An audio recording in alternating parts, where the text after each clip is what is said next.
നമസ്കാരം. ഞാൻ ഒരു സ്കൂൾ അധ്യാപകനാണ്. പേര് രാജേന്ദ്രൻ. ഞങ്ങളിവിടെ പറയുന്നത് 4 വർഷം മുമ്പ് ശബരിമലയ്ക്ക് പോകുമ്പോൾ നോയമ്പെടുത്തപ്പോൾ ഉണ്ടായ ഒരു പ്രേതാനുഭവമാണ്. ശബരിമലയ്ക്ക് പോയപ്പോൾ ഉണ്ടായ പ്രേതാനുഭവമാണ്. നോയമ്പെടുത്ത് കെട്ട് നിറച്ച് ഇരുമുടിക്കെട്ടുമേന്തി ശബരിമലയിലേക്ക് പുറപ്പെടുന്ന വഴി ഉണ്ടായ പ്രേതാനുഭവമാണ് ഞാനിവിടെ പറയുന്നത്. എല്ലാ വർഷവും ഞാൻ ശബരിമലയ്ക്ക് പുറപ്പെടുമ്പോൾ വണ്ടിയിൽ കയറി അയൽപക്കത്തുള്ളവരെ എല്ലാവരെയും കയറ്റി ഞങ്ങൾ പുറപ്പെടുമായിരുന്നു. ഞങ്ങൾ പുറപ്പെട്ടത് ഒരു പുതുപുത്തൻ ബെൻസ് കാറിലും പിന്നെ ബാക്കിയുള്ളവരൊക്കെ ടെമ്പോ ട്രാക്സിലും ചിലരൊക്കെ സ്വരാജ് മസ്തയിലുമായിരുന്നു. ഒരു 65 പേരുണ്ടായിരുന്നു. അങ്ങനെ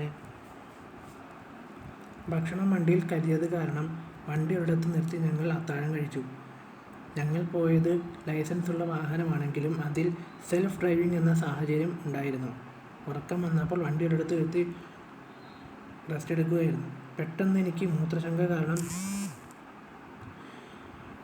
ഞങ്ങൾ സമയം നോക്കി രാത്രി 12 മണി. ഞങ്ങളുടെ വാഹനം എന്ന് പറയുന്നത്